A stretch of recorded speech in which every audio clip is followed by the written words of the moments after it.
Hello everybody and welcome to episode 5 of Legends and Friends Go Global. Today we have probably the biggest live com of the season so far. The surprise packages of this season's Bronze League is none other than Werder Bremen. And even though they had a significant victory over Celtic in the league, I still think we have a very good chance of winning this.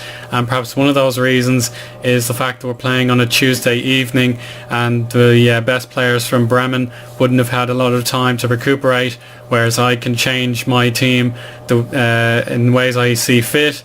And even though a lot of players are starting to pipe up and demand first team football, even though I tried to engineer my way out of that as best I could, I'm still going to rotate the team and make sure everyone is getting a fair chance. So the thing you want to know about for sure is this league table, which I probably shouldn't have there in the first place, but nevertheless, let's bring it up now, and you can see it's kind of irrelevant talking too much about it, but the teams you want to pay attention to are those that have played between 17 and 19 games. As for ourselves, we've played just 13 times as we're trying to win on every front. We have the 10 wins, 1 draw and 2 defeats, which puts us on schedule to go top of the league thanks to Bremen doing us a favour and defeating Celtic, and that prompted Brendan Rodgers to get a new job at Schalke, but we'll talk about that another time. So certainly the top teams look ahead with. You've got the gaggle of teams that I'm trying to overtake with victories, such as Sassuolo and Mainz, but watch out for West Ham and Monterrey as well. They could certainly catch up. Then Stoke are the only unbeaten team remaining in the league. They're hard to beat, which contrasts to their real life fortunes. I still think they've Mark Hughes, they still have him, so unbeaten in 15 attempts for Stoke City, but is it enough to put them top? I don't think so. They'll need to start getting those wins, but it seems like they're doing so now. Let's talk about our own fixtures for a moment, and we'll go back to where I last left you, and that was the 2-1 victory against Bordeaux, a tight result with Brian Wheeler coming to the rescue. And then a few games I don't think I mentioned in the last episode, even though they were relevant. I think it was the Sassuolo game where we won in the absolute dying embers of the match from 2-0 down. We scored 3 times in the final 15 or so minutes because of a dramatic amount of stoppage time with a red card for Sassuolo. But what a game. If I had to pick that for a live com, we would have been laughing. And that stadium ban must have still been in effect back then. Fusien Cisse got the crucial goal, so a little bit of heroism from him. So where is it? The red card made a huge difference to the amount of time played, so that's fair enough. And then 6-0 in the Little Cup, I don't really care about that. Let's carry on now with the real fixtures. San Lorenzo, very good opponents I thought, but eventually we put them away 4-2. Cup commitments came thick and fast against Lecce.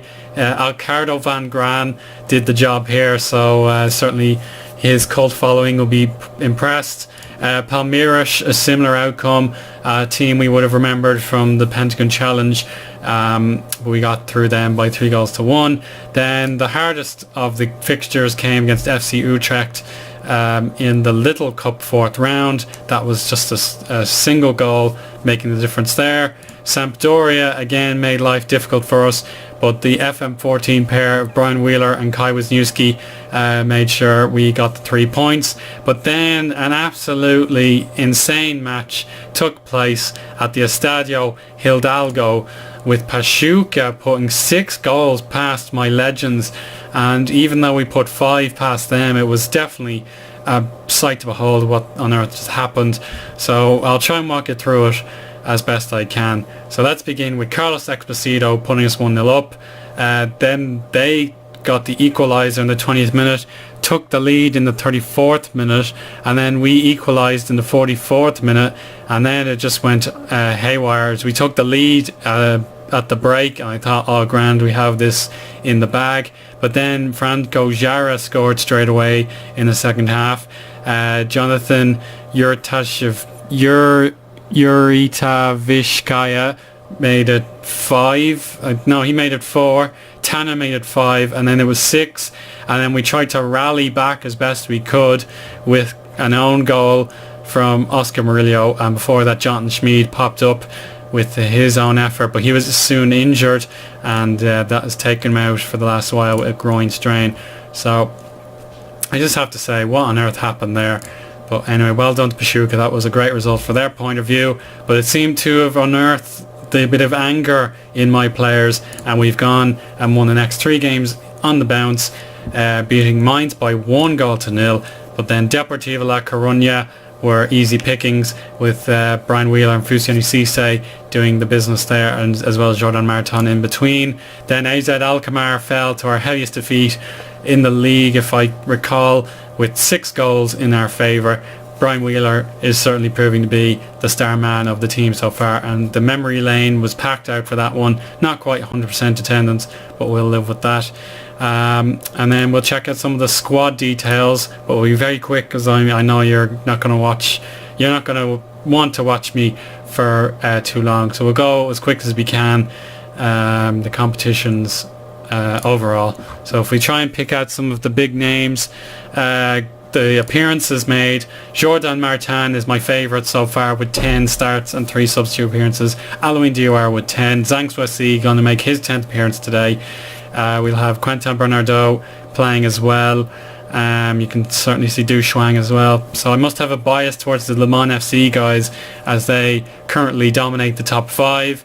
And then down at the bottom, you can probably understand some of the frustration from the likes of Ronnie Pinho, Jose de Carlos and Evander, who have been struck by injuries. Brian Boring will have to make do with the substitutes bench again.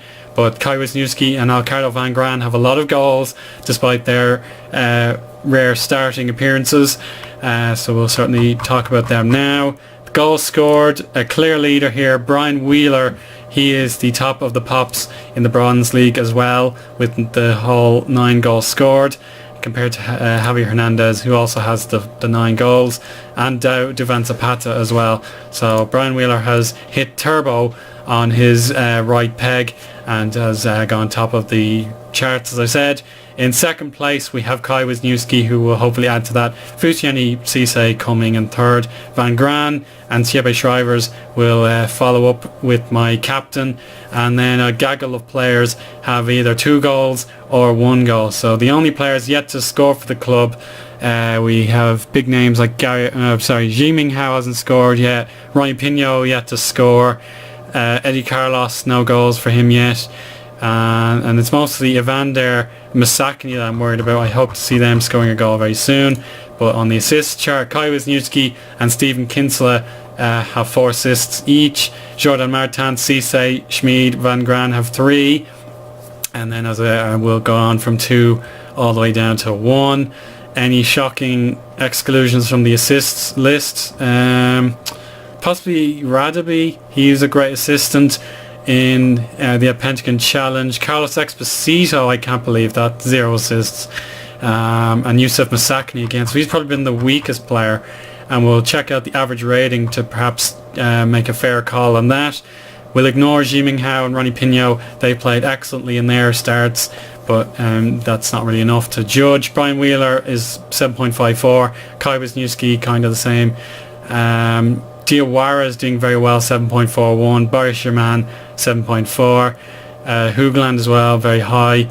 And then a lot of players are doing a good job in the 7.0 or higher range. And we'll scroll down to the bottom, where, as I say, yes, I am correct in saying Youssef Masakny, who will start today.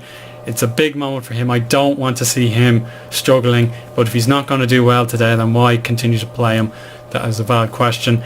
Disappointing as well for Ali Bamba. He should be doing a lot better than his 6.71 suggests. Matteo Bianchetti hasn't really set the world alight, but I suppose he doesn't have any true friends to call his own yet. We have David Shanahan not doing well.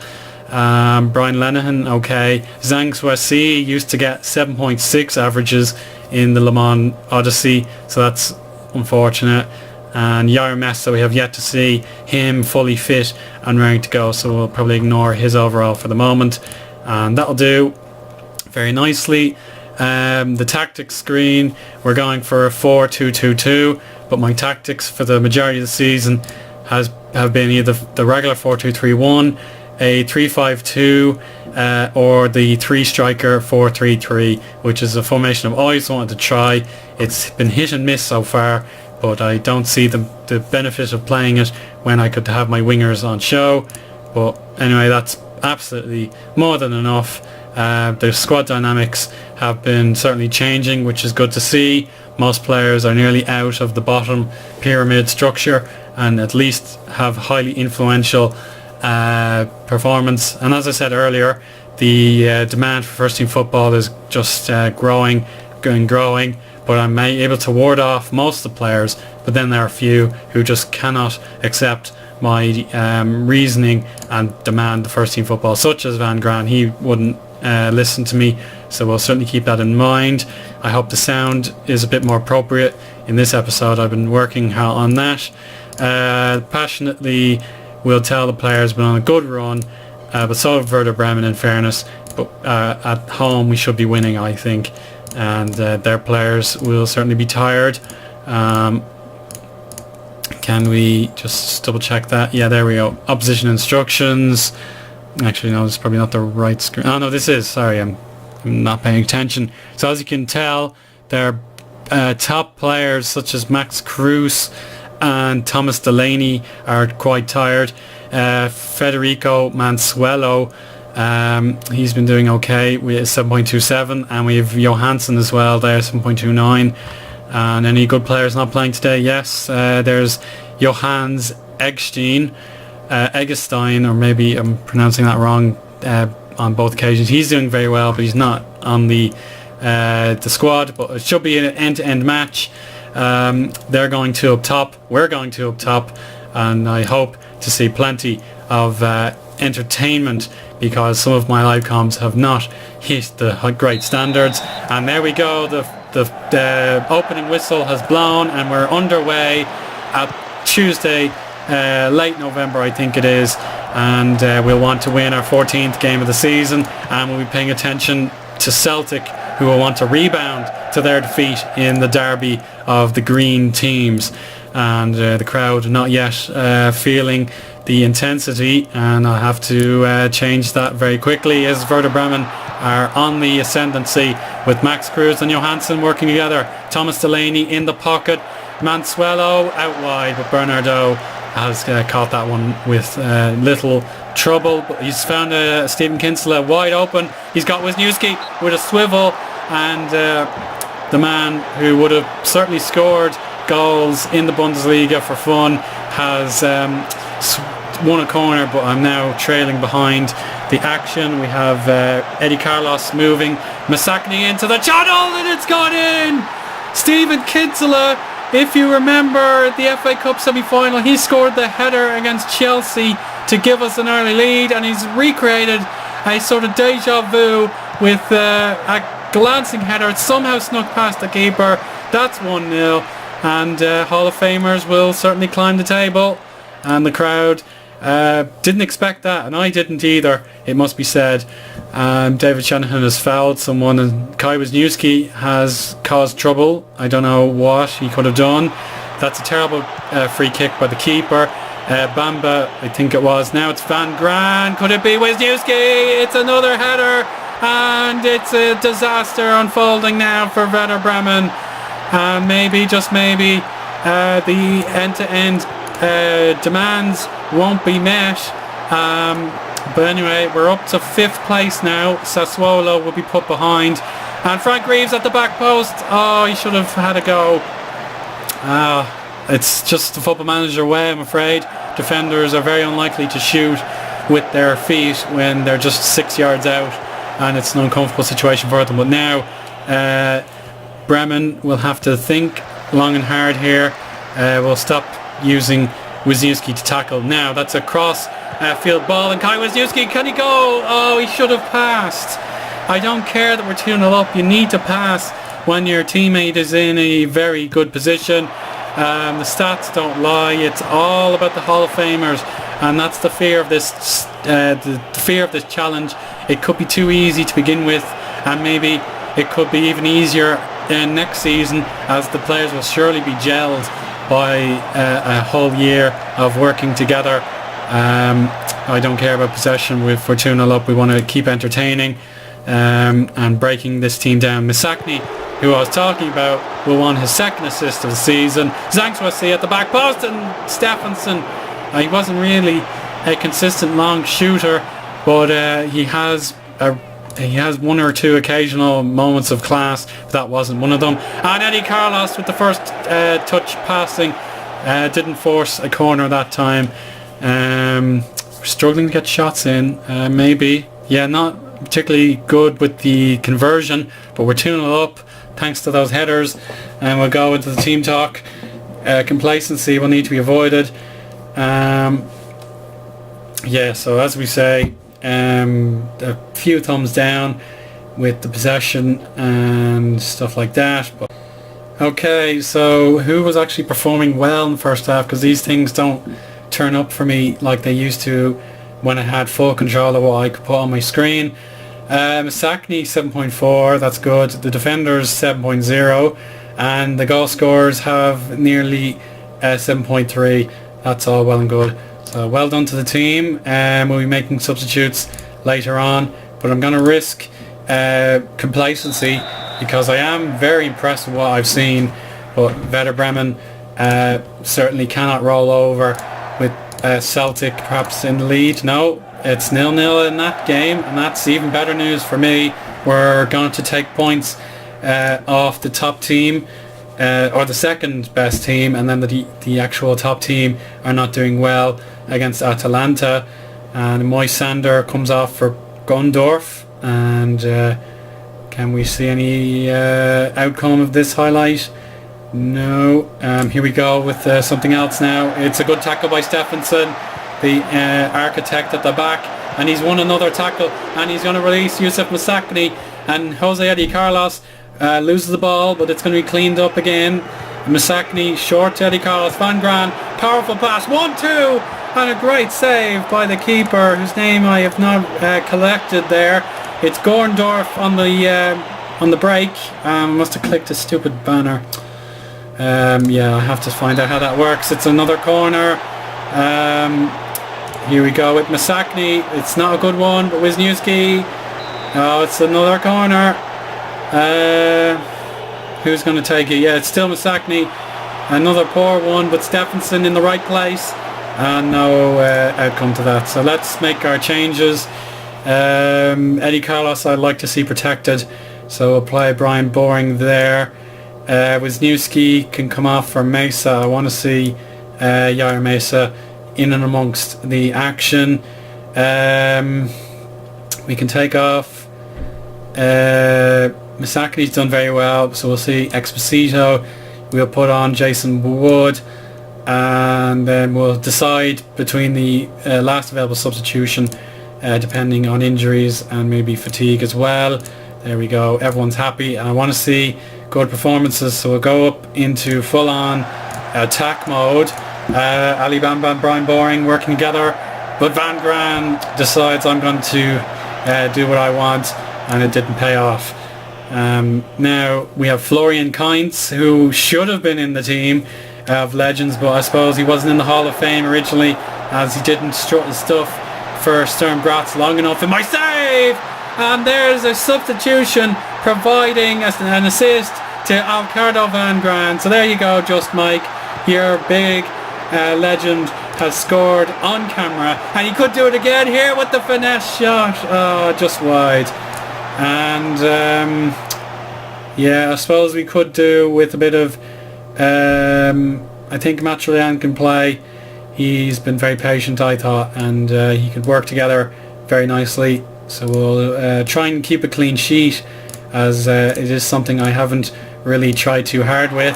But anyway, Exposito got his first assist of the season, so I clearly made my point heard in the briefing.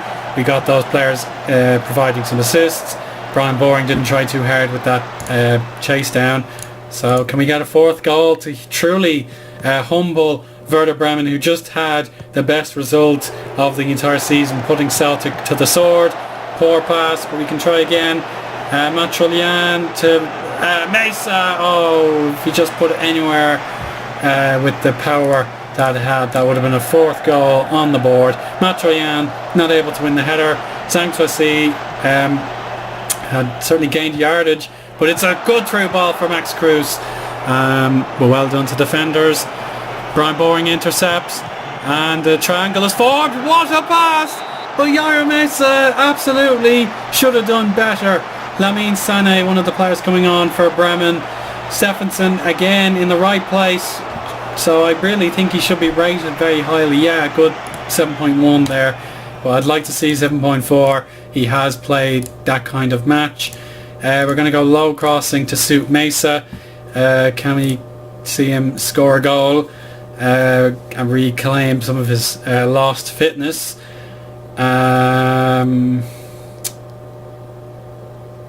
Okay, we've got 7 minutes to go, and it's an indirect free kick for a handball. Salasi will be punished, and it's going to be a ban maybe, and that's a very quick free kick. And Matrian won a corner from it, but he didn't win the header. Kainz doesn't, he does find Max Cruz. Stephenson again, excellent, and he only has a yellow card to his name considering all the hard work he's done for me tonight. And we're going to bring an end to this game. It was far from an entertaining match, but certainly the goals were of high quality. Last time out against Mainz, I think it was, we certainly put some AZ Alkmaar, we put an amazing goal past them, one with sublime teamwork, and another, it was just Brian Wheeler on a instinct. He did absolutely brilliantly, and that's full time, 3-0, and there's big celebrations in memory lane here. And Bremen, after pushing 4 goals past Celtic, it was too soon for them to come up against a fresh legendary team, and the man of the match award promptly goes the way of Alcardo Van Gran. Good man. So let me see the team talk options. Yeah, it's pretty much dead obvious. A very nice victory. Poor performance off the bench for Jason Wood, just a 6.5. I'll have to keep that in mind. But big responses from the likes of Yusuf Masakni and even Carlos Exposito coming off the bench. So well done to them. Wisniewski with the assist, as opposed to... he did score, sorry, I'm forgetting. So the assists from Van Gran as well as the goal, that certainly made the difference. And everyone who deserves good team talk. So certainly I'm looking at the full-time ratings, so I think these players deserve big compliments coming off the bench. And Rasmus Stephenson should get a green reaction as well. He played so well. You could see everything he was up to. There we go. I think we got greens where I needed them. There we go. Let's end that team talk. And the sooner we can play Celtic, the better, in my opinion. And maybe even the unbeaten Stoke. Oh, they've just lost. Well, there you go. So shows what I've been doing. There we go. That'll conclude episode 5. I hope you enjoyed. Games coming up thick and fast. We've got Bordeaux again in a knockout competition. Oh, sorry, we played them in the league earlier, so then we'll play them in the cup. Play them again in the league. Maybe the next game you'd like to see is against Shakhtar Donetsk. Maybe a bit of fair competition could entertain you, as opposed to the league where we're kind of crushing all in our path. Celtic still remains too far away. So Shakhtar Donetsk, if we can look at them, are third in the Gold League, 2 divisions above us, and they could very well get promoted in the first season. So we can play them in the next episode and see if we can get a entertaining and equally matched contest out of them. So thank you very much for watching. I hope you enjoyed, and I hope to speak to you again much sooner than before. Goodbye now.